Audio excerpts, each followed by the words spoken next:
ఒక టీచర్ 20 మందికి పాఠాలు చెప్తారు. ఒక గురువు అయితే 1000 మంది శిష్యులను తయారు చేయగలుగుతారు తన జీవిత కాలంలో.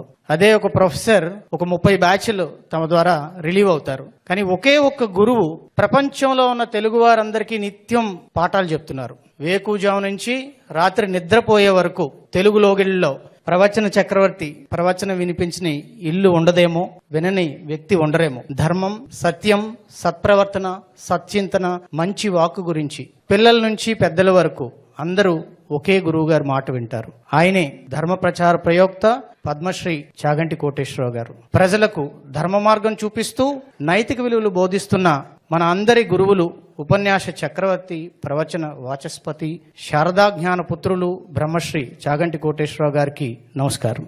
ఆంధ్రప్రదేశ్ రాష్ట్ర ప్రభుత్వం నైతిక విలువల విద్య పాఠ్యాంశంలో ఎందుకు భాగం చేయాలనుకున్నది? ఇప్పుడు సమకాలీన సమాజంలో మనం చూస్తున్నాం, క్షీణిస్తున్నటువంటి కుటుంబ సంబంధాలు, పెరుగుతున్నటువంటి హింసా ప్రవృత్తి, మితిమీరినటువంటి ఎలక్ట్రానిక్ మాధ్యమాల ద్వారా జరుగుతున్నటువంటి ప్రచారం, ఇవన్నీ కూడా సమాజం మీదే కాకుండా ముఖ్యంగా విద్యార్థుల మీద, మరీ ముఖ్యంగా కౌమార దశ అంటే టీనేజ్ లో ఉన్నటువంటి విద్యార్థుల మీద చాలా ప్రభావాన్ని చూపిస్తున్నాయి. అంటే తొందరగా చెడు మార్గాన్ని ఎంచుకునేటువంటి ఒక అవకాశం సొసైటీలో దొరుకుతోంది. దాన్ని గౌరవ ముఖ్యమంత్రి వర్యుల వారు గుర్తించారు. విలువలతో కూడిన విద్య ఖచ్చితంగా మన కరికులంలో భాగం కావాలి అని చెప్పి మన హెచ్ఆర్డి మంత్రి వర్యుల వారికి ఆదేశాలు జారీ చేశారు. మీరు ఏ రకంగా విద్యలో సంపూర్ణ మూర్తిమత్వం సాధించాలంటే విద్యార్థికి నైతిక విలువలు కూడా వారి దైనందిన జీవితంలో భాగం కావాలి. ఏం చేస్తారో తెలియదు, మీరు కరికులం ఇంట్రడ్యూస్ చేయండి అని మంత్రి గారు తనకున్నటువంటి జ్ఞానంతో గురువు గారిని సంప్రదించగా గురువుగారు దానికి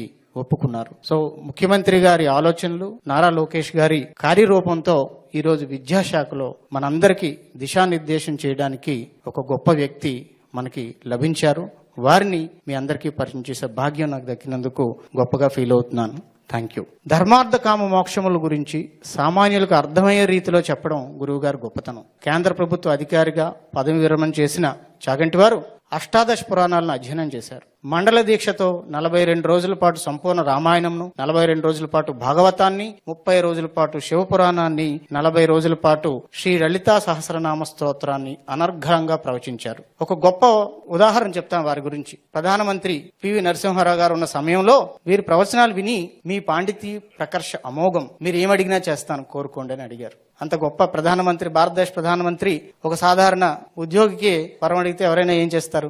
ఏవో కొన్ని కోరికల చిట్టా ముందు పెడతారు. కానీ గురువు గారు నవ్వేసి మీకు నాకు ఇవ్వాల్సిందా పరమాత్మే తప్ప మరెవరూ కాదు, మీ సహృదయానికి కృతజ్ఞతలు అని ఒక్క మాట చెప్పి సింపుల్ గా బయటికి వెళ్ళిపోయారు. ఇటువంటి నిస్వార్థ ధర్మ ప్రచార గురువులు మన నైతిక విలువల పాఠాల రూపకల్పన చేసినటువంటి సూచనలు, సలహాలు మనందరికీ మార్గదర్శనం. సమాజంలో నైతిక విలువలు, మానవత్వ భావనలు, జీవన నైపుణ్యాలు పెంపొందించేందుకు పురాణాలు, ఇతిహాసాలను ఉదాహరణగా చేసుకుని గురువుగారు చేస్తున్నటువంటి కృషి చాలా గొప్పది. గురువుగారి మాటలు చాలా మంది తల్లిదండ్రులకు ఒక పెద్ద బాల శిక్ష వంటివి. భవిష్యత్ తరాన్ని, నేటి తరాన్ని తన ప్రసంగాల ద్వారా కలుపుతూ సాంస్కృతిక, ఆధ్యాత్మిక వారసత్వాన్ని, భారతదేశ హిందూ ధర్మ విశిష్టతను మరియు జాతి ఔన్నత్యాన్ని నలుదిక్కులకు వ్యాపింపచేస్తూ మరొక శంకరాచార్యుల్లా గురువు గారు మనందరికీ మార్గదర్శనం చేస్తున్నారు. వీరు మన పాఠశాల విద్యాశాఖకు అందించినటువంటి కంట్రిబ్యూషన్ 5 పుస్తకాలను వారే సంకలనం చేసి వ్యాఖ్యానంతో ముడిపెట్టి మాకు అందించడం జరిగింది. వాటిని మా మంత్రి గారి ఆదేశాలతో